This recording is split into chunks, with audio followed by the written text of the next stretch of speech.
우리 땅의 아름다운 자연이 장대하게 펼쳐져 있는 산수화부터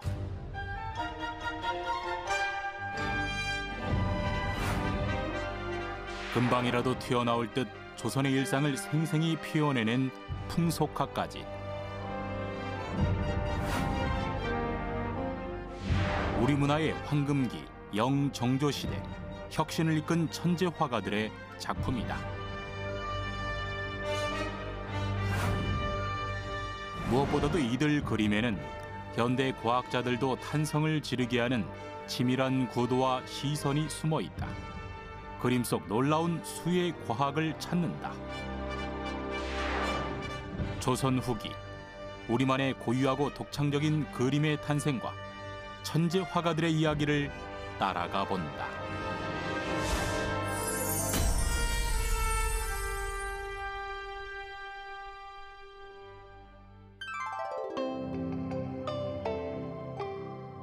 오래전부터 동양인들에게 매우 소중하고 절대적이었던 자연.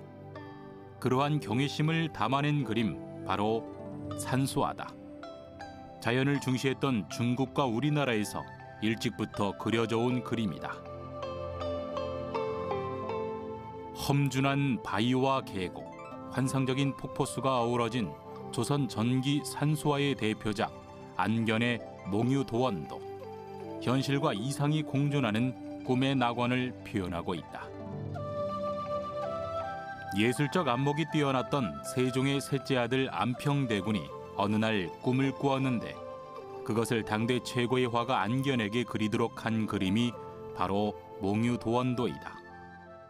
조선 전기에는 주로 조선의 문인들이 혹은 조선의 사대부들이 추구했던 어떤 이상향을 중국에 두었고, 예를 들어 산수화에서도 조선 초기에 안견의 몽유도원도라든지 혹은 주자가 살았던 그런 무의구곡도가 유행했다든지 혹은 소상팔경도류가 많이 그려졌거든요. 그런 것들은 이제 그만큼 이제 조선의 문인들이 혹은 조선의 상류층들이 그 삶의 이상이나 어떤 산수의 이상을 중국에서 찾았던 거죠. 중국 남송의 성리학자 주희가 지은 무의구곡도가를 그림으로 묘사한 무의구곡도와 중국 문학작품에 자주 등장한 소상강의 경치를 8폭의 산수화로 표현한 소상팔경도는 이상향으로 존재하는 중국의 산천을 그리고 있다. 그런데 이러한 그림의 풍조는 조선시대 후기가 되면 완전히 달라지는데 그 배경에는 두 번의 쓰라린 전쟁, 임진왜란과 병자호란이 자리한다. 이 전쟁 이후 조선 사회는 많은 변화를 겪는데 그 중에서 회화도 예외는 아니었던 것이다. 조선 후기에 이제 오게 되면 그 조선 사회 문화 전반에 걸쳐서 새로운 변화가 일어나요. 그 새로움에 나타나는 주요 특징은 당시 조선의 현실을 담으려고 했고, 또 그동안 이제 중국의 영향을 받아서 발전해온 그런 문화예술의 그 방향이 이제 조선적인 것을 그리자라고 하는, 조선적인 것을 노래하자, 조선적인 걸 쓰자 하는 그런 분위기가 이렇게 팽배하게 일어나게 됐죠. 전쟁 이후 찾아온 사회 변화와 경제 성장을 토대로 영정조 시대가 되면 문예 부흥기를 맞는데 이때 회화사에서도 상당히 중요한 우리만의 독창적인 그림이 탄생한다. 무의식적으로 받아들였던 중국 화풍에서 벗어나 우리의 것을 그린 진경산수화. 아무도 주목하지 않았던 서민들의 현실 생활상을 화폭에 담아낸 풍속화가 그것이다. 그리고 그 중심에는 시대를 풍미한 천재 화가들이 있었다.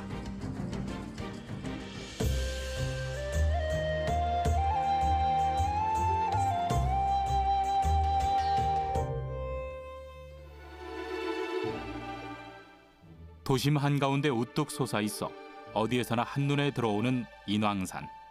겸재정선의 발자취를 찾기 위해 서울 종로구로 길을 나섰다. 골목길 해설사와 함께 찾은 이곳은 몇 년 전 새롭게 조성된 산책로다. 이곳은 이제 한때 주민들의 어떤 보금자리였던 옥인 아파트가 있던 곳이었는데요. 2012년에 지금 모습처럼 수성동 계곡으로 복원된 곳입니다. 뒤에 보이시는 산이 서쪽, 서울의 서쪽에 있는 인왕산이고요. 그 유명한 바로 인왕 제색도의 배경이 된 산입니다. 인왕산 자락 아래에 위치한 이곳 수성동 계곡은 정선의 장동 팔경첩에 등장하는 배경지로 도심 속에서 만나기 흔치 않은 한적한 계곡의 풍경을 가져다준다. 조선시대 때부터 이곳은 계곡의 물소리가 맑아 명승지로 각광받던 곳이다. 지금 여기 보시는 이런 자그마한 지류들이 이제 인왕산에서부터 내려오게 되는데요. 이 지류들이 모여서 저 밑에 청계천까지 연결되는 바로 옥류동천의 한 지천입니다. 지난 2012년 아주 특별한 모습으로 재탄생된 수성동 계곡. 그동안 이곳에 들어서 있던 아파트를 철거하고 정선 그림 속 배경과 똑같이 복원한 것이다. 300여 년 전 조선시대의 풍경이 생생하게 되살아났다. 옥인 아파트가 1970년도부터 2009년 그때까지 이제 시민들이, 그러니까 주민들이 살던 공간이었는데 철거하는 과정에서 사실 이렇게 공원화, 녹지화 이런 형태였는데 사업이 이제 저 기린교라는 문화재가 나오고 그거에 대해서 이제 말 그대로 수성동 계곡의 복원 사업으로 오히려 바뀌게 됐고요. 지금은 수성동 계곡으로 겸재 정선의 장동 팔경첩 중에 수성동이라는 그림에 맞게끔 조금 조경 자체도 거기에 맞게끔 지금 조성한 상황입니다. 좁은 계곡과 돌다리 기린교의 풍경이 담긴 이것이 바로 장동 팔경첩의 수성동이다. 겸재 정선은 인왕산 자락 인근에서 태어나 평생을 이곳에서 살며 한양 곳곳의 풍경을 그림으로 그렸다. 그러던 어느 날 늘 보던 인왕산의 풍경을 화폭에 담는다. 비온 뒤 개어가는 인왕산의 모습을 강렬한 붓터치로 거침없이 그려낸 그림, 인왕 제색도가 탄생하는 순간이다. 그해 5월에는 비가 유난히 많이 왔던 겁니다. 와가지고 그냥 억수같이 쏟아졌는데 지금처럼 왔을 겁니다. 그렇게 그 비가 온 다음에 인왕산의 그 바위산과 토산의 그 여러 그 어떤 풍광을 갖다가 찰나의 장면을 빠르게 그려냈던 것이 인왕 제색도입니다. 특히 우리들이 많은 사람들이 이야기하는데 바위산이 하얀데 왜 검게 그렇게 그렸을까라고 하는데 실제로도 비가 억수같이 쏟아진 그런 찰나에 보면은 먹물 비슷한처럼 그냥 그 바위산에 그 비가 머금는 것에서는 그렇게 보이는 경우도 있습니다. 그러나 대체적으로 하얗게 이렇게 표현하는데 더욱더 감정을 실어서 그 사천 이병현이 빨리 쾌유하기를 바라는 마음으로서 과같이 표현했다고 생각합니다. 겸재 평생의 중마고우였던 사천 이병현. 이병현의 시가 없으면 정선의 그림이 무색해지고 정선의 그림이 없으면 이병현의 시가 빛을 잃었으리라 생각될 만큼 둘은 서로 시와 그림으로 마음을 나눴다.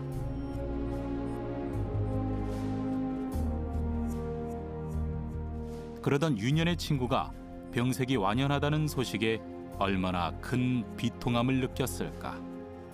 벗은 겸재의 바람에도 불구하고 그림이 완성되고 며칠 뒤 세상을 떠나고 만다. 산수화 속에 자신의 감정을 녹여낸 그림. 이곳엔 그만의 독특한 구도와 시선이 있다. 이를테면은 다시점을 사용했습니다. 아래에서 보고 위에서 보고 옆에서 본 것을 끌어들이면서 과장적으로 그려낸 것이 겸재만에 갖는 어떤 공간 구성이라고 됩니다. 실제 그 인왕봉을 보면은 밋밋합니다. 그런데도 좀 더 굴곡지게 하고 주변에 산을 갖다 끌어올리고 아래 있는 그 집이 사천 이병현의 집입니다. 그것을 갖다 아래에 있었던 걸 또 끌어올리고 그리고 또 음과 양을 갖다가 좀 이렇게 호와 실의 어떤 방법처럼 음과 양의 방법처럼 이렇게 좀 부드러움과 강함을 주면서 더 극적인 장면을 연출했던 것이죠. 주관적인 다시점으로 그린 그림은 인왕 재색도뿐만이 아니다. 기묘하고 수려한 경치에 화가라면 누구나 화폭에 담고 싶어하는 금강산. 이곳의 장대한 풍경을 원형구두에 황공 촬영하듯 부감으로 표현한 금강전도. 내금강의 입구인 장안사 풍경부터 가파른 비로봉까지 실제 눈으로 본 풍경을 하나도 빠뜨리지 않고 이동 경로를 따라 여행하듯 그림을 그려냈다. 금강산 12,000봉의 봉우리의 아름다움을 한 화면에 이렇게 원형구도에 집약해서 그려놓고 있는데, 바로 그거는 이제 마치 새가 새 눈으로 본 것처럼 전체를 조감해서 부감해서 한 화면에 이렇게 응축해내는 그런 방식을 취하는가 하면, 우리 땅을 여행하면서 본 모습을 직접 스케치하기보다는 눈으로 기억했다가 그것을 화실에 와서 재구성하면서 보다 더 강한 아름다움, 보다 더 이상화된 그런 아름다움을 추구했다고 봅니다. 즉 정선이 추구한 진경산수화는 실제 우리나라의 산천을 직접 눈으로 보고 화폭에 담아내는데 있는 그대로의 모습을 그리기보다는 창작자 개인의 주관성을 더욱 부각한 그림이라고 할 수 있을 것이다.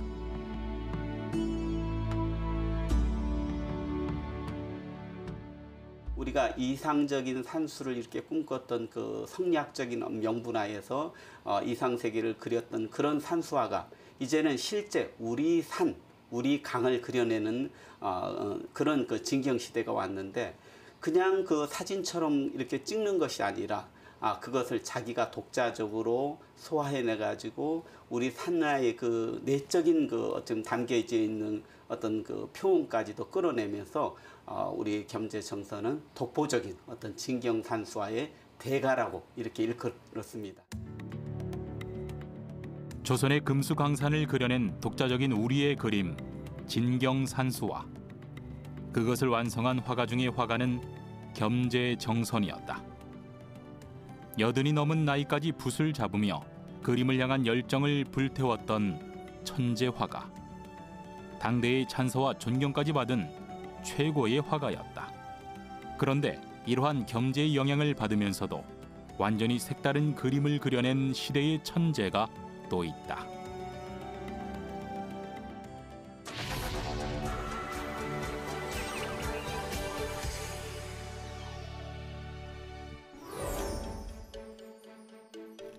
단원 김홍도. 그의 이름을 들었을 때 가장 먼저 떠오르는 그림은 바로 이것일 것이다. 조선시대 일상의 모습을 익살스럽게 표현해 놓은 단원 풍속도첩이다.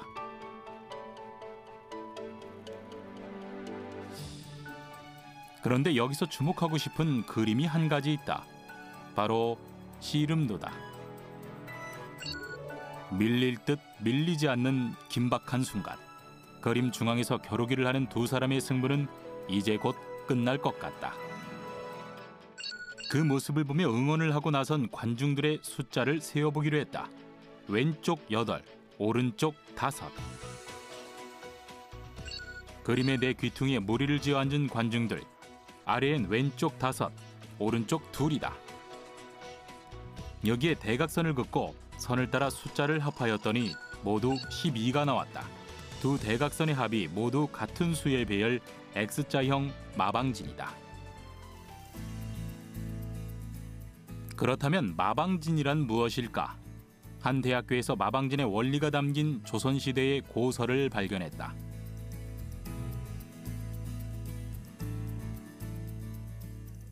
조선 숙종 때 영의정이자 학자였던 최석정이 지은 수학책 구수략이다. 우리나라 역사상 가장 종합적이고 체계적인 수학 이론을 담고 있는 책이다. 이곳에 마방진이 등장한다. 최석정이라는 그 숙종 때 영의정 8번을 하신 분이 있습니다. 이분은 귀양 갈 때마다 책을 썼어요. 근데 그 중에서 이제 수학책을 썼는데 구수략이라는 수학책 속에 마방진이 그 다양한 형태로 나오고 있습니다. 그 마방진을 보면은 보통 마방진은 정사각형 모양의 방진이다 이렇게 생각할지 모르지만 여기 최석정 영의정의 마방진은 아주 자유스럽고 활달한 우리의 창의적인 마방진이 아주 다양하게 있습니다. 가로, 세로, 3칸씩 이루어진 정사각형에 1부터 9까지 수를 겹치지 않게 채워 넣은 뒤 가로, 세로, 대각선의 수의 합이 모두 같아지는 표를 마방진이라 한다. 그런데 이 구수략 속엔 아주 다양한 모양을 가진 마방진이 등장한다. 그 중에서도 거북이 등껍질 모양을 닮은 마방진도 있다. 육각형의 꼭지점에 놓여 있는 숫자의 합이 모두 93이 되는 원리를 가진 지수 귀문도이다. 동양의 마방진은 오행과 팔계 뭐 이런 것들하고 관련이 있다고 얘기를 저는 들었습니다. 재밌는 것은 서양에서도 마방진이 굉장히 인기를 끌었다고 할까요? 그 마방진의 주술적인 힘을 믿었습니다. 그 마방진이 적힌 종이를 배가 아프면 배에다 붙여서 병을 낫는다고 믿었고 또 그 마방진을 갖다 태워서 물하고 같이 먹으면은 화를 갖다 방지한다고 믿었다는 그런 기록이 있습니다. 지금으로 볼 때는 굉장히 우스꽝스럽지만 그 정도로 마방진이 좀 신비스럽게 느껴졌을 거예요. 서양에도 마방진이 있다. 독일 화가 알프레드 뒤러의 판화 작품 멜랑콜리아에는 4차 마방진이 새겨져 있다. 서양 최초의 마방진은 미분과 적분을 발전시킨 수학 천재 오일러가 만들었다. 하지만 그보다 60년가량 앞서 만들어진 것이 바로 우리나라 최석정의 마방진이다. 각 행과 열에 서로 다른 숫자가 한 번씩만 들어가도록 배열된 3차 라틴 방진. 이 라틴 방진 2개를 합하면 3차 직교 라틴 방진이 된다. 이 원리를 이용해 만든 9차 직교 라틴 방진이 바로 세계 최초 최석정의 마방진이다. 최석정이 자기가 만든 각각의 마방진에 이름을 붙였어요. 그래서 이 직교 라틴 방진을 최석정 대감은 구구, 모수, 병궁, 양도라고 이름 붙였습니다. 이게 오일러보다도 61년 앞서서 발표됐고요. 이 사실은 세계가 공인했습니다. 우리 수학을 철학으로 보고 수학과 상수 철학을 결합한 새로운 관점의 수학을 제시한 것이 최석정의 마방진입니다. 구수략이 기록된 9차 직교 라틴 방진, 구구, 모수, 변궁, 양도다. 가로, 세로, 대각선에 놓인 수의 합이 모두 495가 되는 마방진. 중국의 수학체계도 없는 창의성을 갖춘 우리의 자랑스러운 문화유산이다. 자유분방한 최석정의 마방진은 마방진들을 보고 있으면 정교하고 아름다운 그 한류를 보는 듯합니다. 즉 한류 중에서 뭐 드라마도 있고 뭐 우리 걸그룹도 있는데 걸그룹의 안무가 아주 자유분방하지만 정교하고 아름답지 않습니까? 이것은 우리의 어떤 문화 내지는 우리의 어떤 성향이라고 볼 수가 있죠. 자유롭고 창의적인 아이디어로 혁신을 만들어낸 우리 선조들. 김홍도는 아마도 씨름판의 팽팽한 긴장감과 힘의 균형을 표현하기 위해 그림 속의 마방진의 원리를 몰래 숨겨놓은 것은 아니었을까.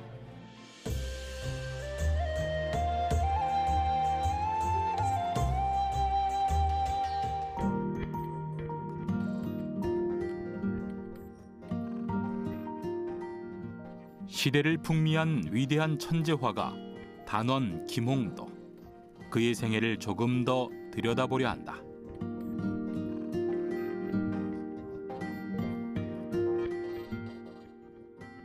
찾은 곳은 경기도 안산에 위치한 단원미술관. 앞서 살펴본 단원 풍속도첩의 그림들과 함께 주목해야 할 그림 전시가 한창 열리고 있다.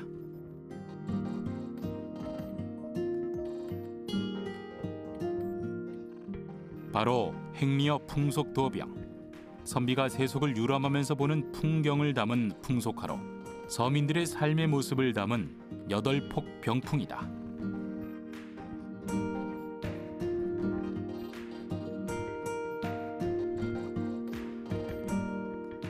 많은 분들이 단원 김홍도 하면 단원 풍속화첩을 떠올리실 겁니다. 그 배경이 없이 그려진 그 서민들의 삶을 그린 이 풍속화첩을 떠올리실 텐데요. 그 풍속화첩이 그려지기 4년 전에 이미 이제 산수 인물화 형식의 그림이 그려지게 됩니다. 지금 보시는 이 행렬풍속도가 그 그림인데요.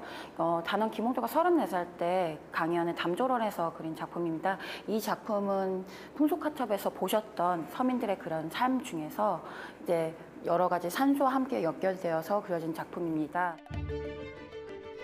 그런데 각 그림 속에는 내용을 설명해주는 익살스러운 문구가 더해지고 있다. 바로 단원 김홍도의 스승 강세황의 글이다.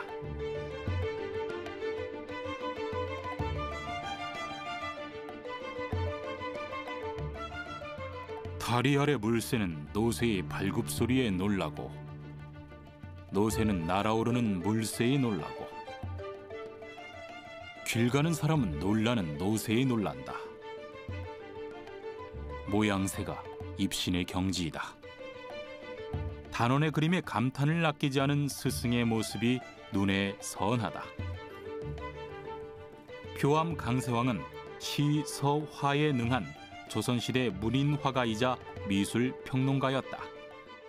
강세황은 단원 김홍도의 스승이었고요. 나중에는 예술의 동기였습니다. 문인이지만 예술을 했던 또 예인이기도 했기 때문에 자신의 그런 관심들을 단원 김홍도를 통해서 표현했던 걸로 알고 있습니다.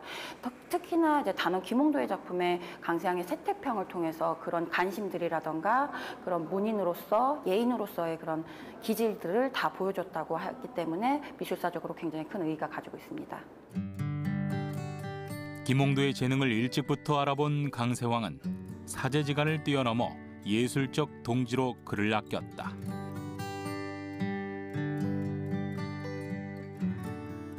나는 김홍도를 3번 다른 형태로 만났다. 처음에는 내게 그림을 배웠으니 사제로 만났고 중간에는 사포서에 같이 있었으니 직장의 상하 관계로 만났고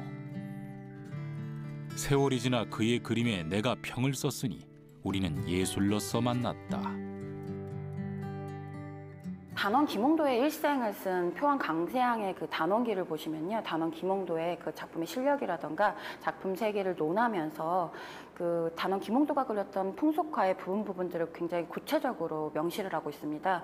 그거를 명시했다는 거는 그만큼 단원 김홍도에 대한 애정이라던가 관심도 있었지만 단원 김홍도가 그렸던 풍속화에 대해서도 본인 스스로가 굉장히 많은 관심을 가지고 있었습니다. 문인이지만 예술을 했던 또 예인이기도 했기 때문에 자신의 그런 관심들을 단원 김홍도를 통해서 표현했던 걸로 알고 있습니다. 김홍도가 그리지 못하는 그림은 없다고 할 정도로 그는 모든 그림에 있어서 뛰어난 실력을 선보였는데 그 실력을 바탕으로 강세황의 추천을 받아 도화서의 화원이 되었다. 그리고 입궁한 뒤 정조의 눈에 띄게 되는데 정조가 쓴 시문집 홍제전서에는 단원을 아껴 도화서의 모든 일을 주관하게 한 기록이 남아있다.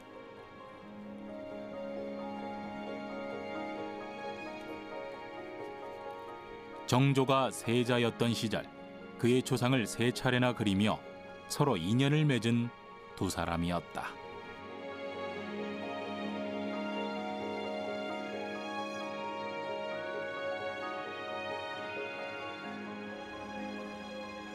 어릴 적 나의 조상을 그린 것으로 안다. 그림에 있어 솜씨가 무척 뛰어나구나. 앞으로 도화서의 그림에 관한 일은 모두 김홍도가 주관하게 하라. 정조는 일찍부터 김홍도의 실력을 알아봤다. 1795년 정조는 어머니 해경궁 홍씨를 위해 화려한 회가변을 치른다. 바로 8일간 펼쳐진 정조의 능행차다. 그리고 그것을 김홍도에게 그림으로 기록하게 한 것이 바로 원행을묘 정리의궤다.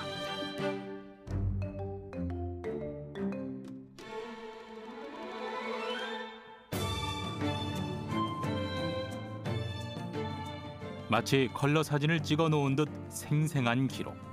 김홍도의 그림풍으로 그려진 의궤는 기록 유산의 꽃으로 남아 유네스코 세계문화유산으로 등재되며 그 가치를 인정받고 있다. 그리고 그 역할을 김홍도가 톡톡히 한몫한 것이다. 이처럼 도화서에서 자신의 재능을 마음껏 뽐내던 어느 날, 스승님, 저 김홍도입니다. 그래, 들어오너라. 한양에서 살던 김홍도는 스승이 머물고 있는 안산으로 찾아오게 된다.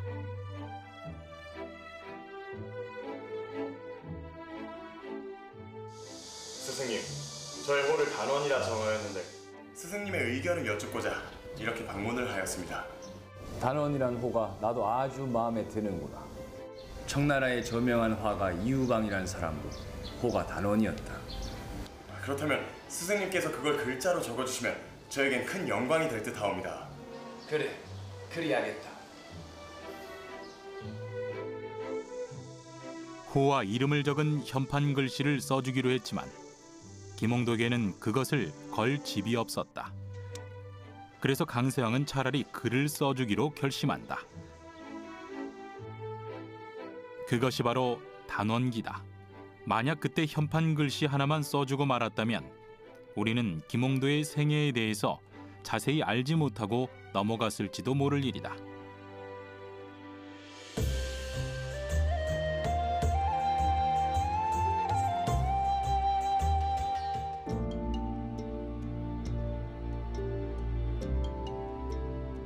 남한강에 위치한 세 개의 봉우리로 그 모습이 기이하고 아름다워 예나 지금이나 각광받고 있는 도담삼봉.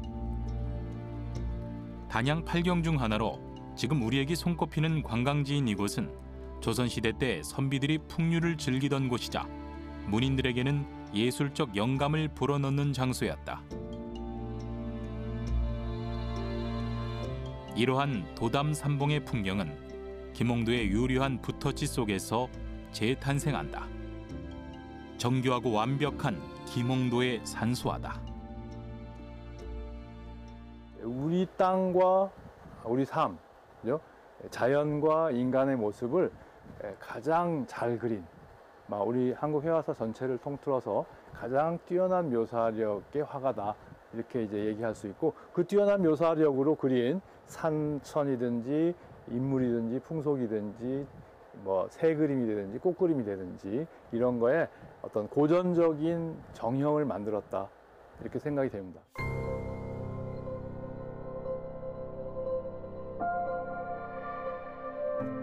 깎아지른 기암 절벽의 풍경이 눈길을 사로잡는 곳. 단양 남조천가의 병풍처럼 둘러쳐진 적벽, 사이남이다. 그렇다면 200여 년 전 조선시대의 사이남 풍경은 과연 어떠했을까?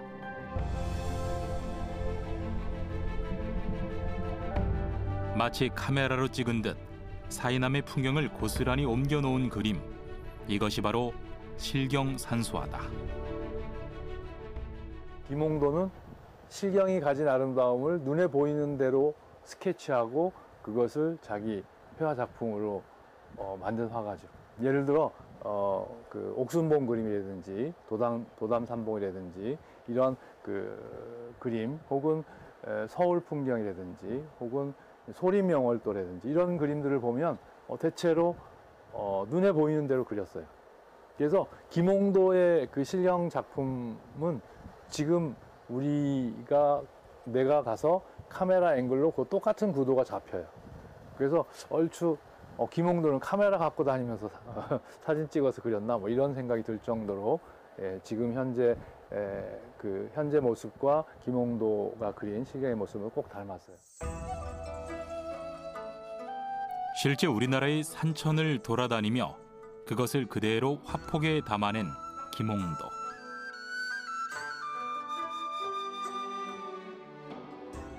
아름다운 우리의 자연이 김홍도의 뛰어난 묘사력으로 그림 속에서 되살아났다. 특히 김홍도는 도하서 화원 시절 정조의 어명을 받아 금강산을 방문하기도 했다.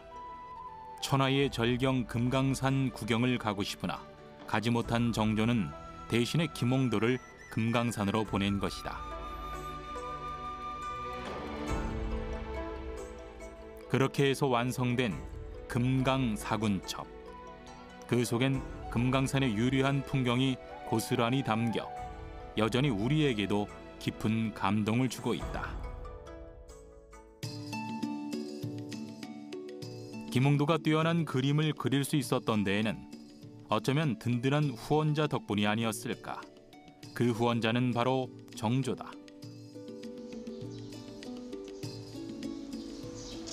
전하, 신 김홍도이옵니다. 들어오너라.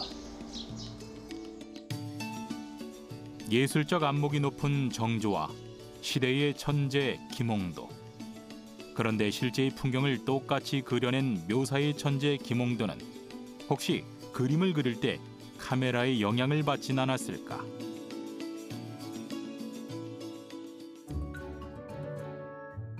이를 알아보기 위해선 함께 도하서 화원으로 활동했던 이명기의 작품을 들여다볼 필요가 있다.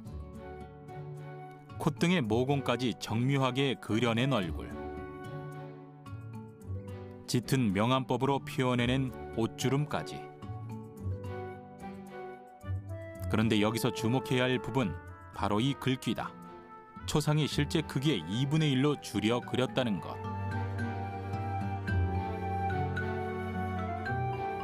서 있는 모습을 그린 이 인물의 입상은 84cm. 기록대로라면 실제가 168cm다.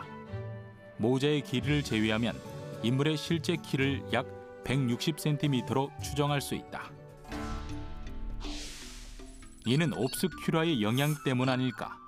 물체를 실제와 똑같이 그릴 수 있게 해주는 광학기구 옵스큐라. 피사체에서 반사된 빛이 렌즈를 통해 들어가 거울에 비치면 그 위에 종이를 대고 똑같이 그림을 그리는 기구다. 라틴어로 어두운 방이라는 뜻의 옵스큐라는 조선시대 중국을 통해 들어온 서양 문물이었다.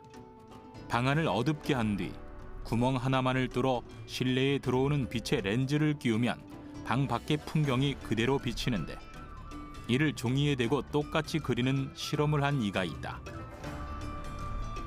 바로 실학자 정약용이다. 그가 쓴 여유당 전서에 등장하는 칠실관화설. 카메라 옵스큐라를 구체적으로 실험하고 있음을 보여주는 자료다.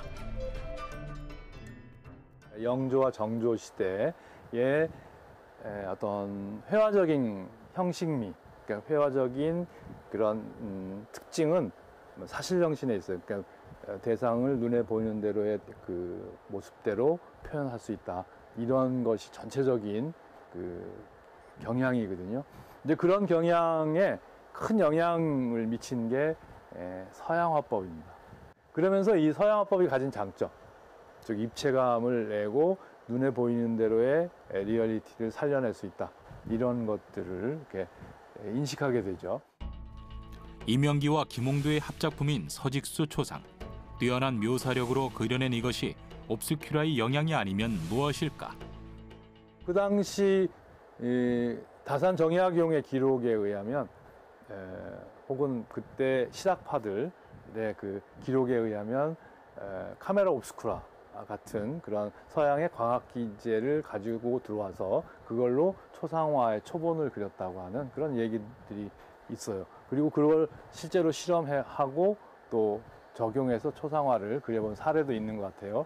그래서 전체적으로 특히 김홍도가 이 당시에 서양화법을 최고로 잘 구사했다고 이렇게 기록에 전하는데, 바로 김홍도 같은 화가, 이명기 같은 화가는 그런 카메라 옵스쿠라를 체험했을 가능성이 높은 거죠. 그러니까 대상이 가진 정말 생생한 리얼리티를, 생생한 사실감을 자기 화면에서 구현할 수 있다. 이런 뭐 자신감 같은 거를 이렇게 뒷받침해주지 않았나 싶어요.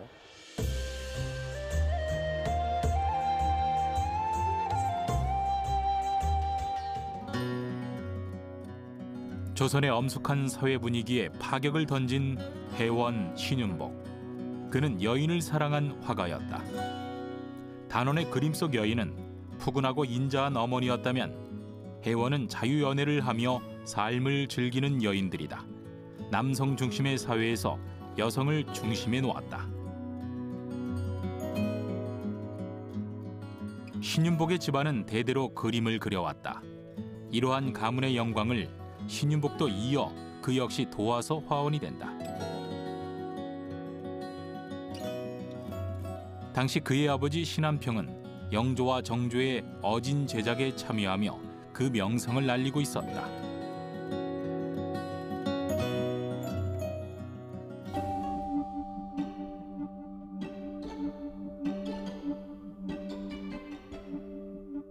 정조실록에도 그의 이름이 등장할 만큼 신한평은 당대 뛰어난 화가 중 하나였다. 그런데 이러한 아버지의 뒤를 이어 도화서 화원이 되기에 신윤복은 마음속에 들끓는 열정이 많은 사람이었다. 늘 똑같은 그림만 그려대어야 했던 답답하고 정적인 도화서 일은 그와 맞지 않았던 건 아닐까.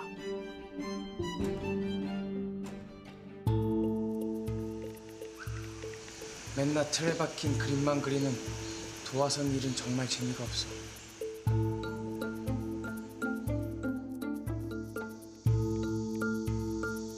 아니 윤봉이 너 오늘 또 어디 내빼는 것이냐?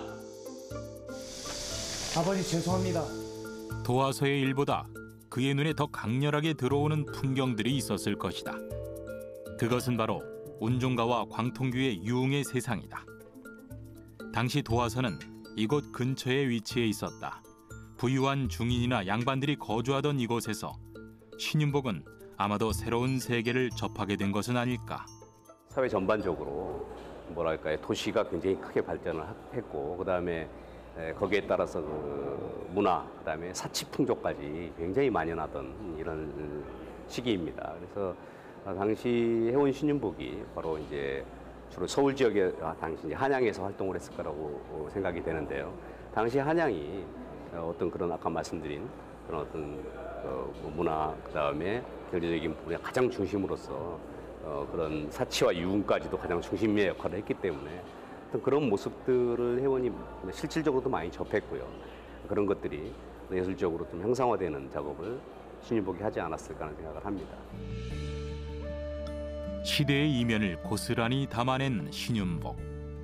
그림 속 한 선비는 향낭까지 달아차고 멋을 부린 채 부랴부랴 달려가고 있다. 천민은 기생을 말 위에 앉히고 자신들은 말에서 내린 양반들. 상전의 장난으로 옷을 바꿔 입게 된 난처한 말구종의 모습까지 엄격한 사회 질서를 희롱하고 있는 그림이다. 사실 역사 기록에 신윤복에 대한 것은 단 2줄뿐이다. 신한평의 아들로 풍속화를 잘 그렸다고 적어 놓았다.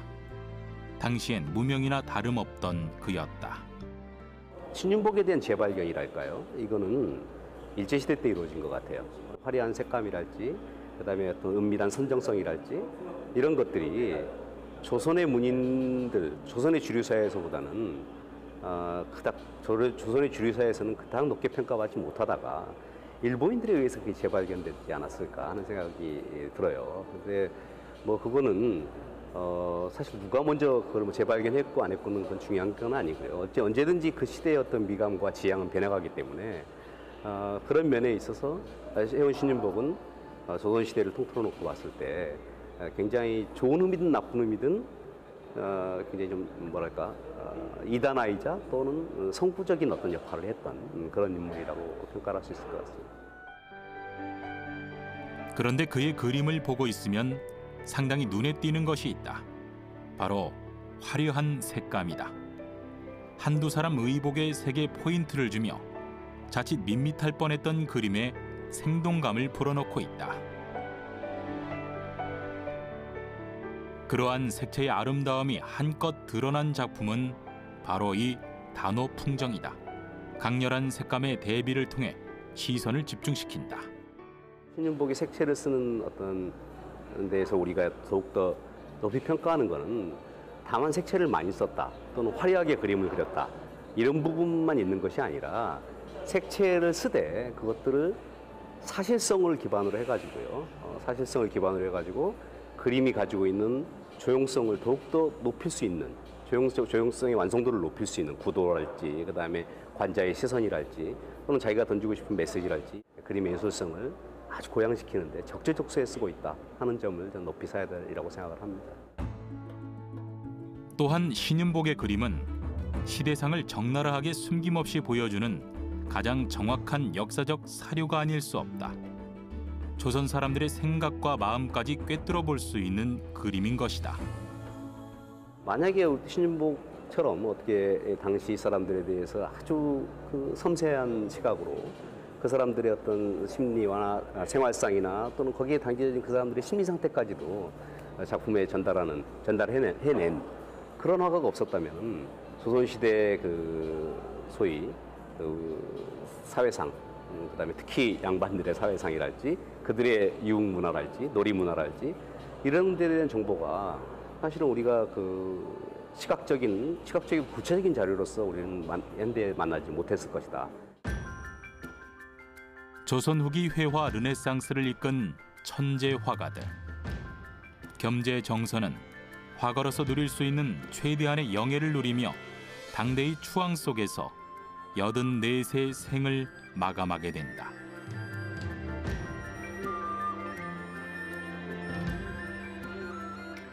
그와는 정반대로 단원 김홍도의 말년은 상당히 외롭고 쓸쓸한 삶의 연속이었다. 정조가 갑작스럽게 승하하고 난 뒤 김홍도는 파직을 당하고 고향에서 가난한 생활을 이어갔다. 그가 언제 몇 세의 생을 마무리했는지도 기록에 남아있지 않다. 신윤복 또한 그렇다.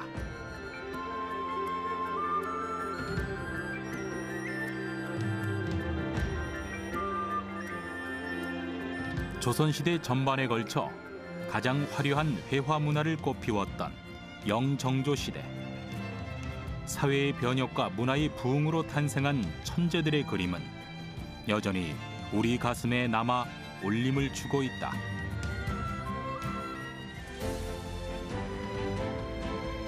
시대의 맹목적인 흐름에서 탈피하여 독창적이고 새로운 화풍을 만들어낸 조선 후기. 회화 르네상스를 이끈 천재 화가들의 시대 정신은 그림과 함께 계속해서 이어나가야 할 우리의 소중한 문화유산이 아닐까.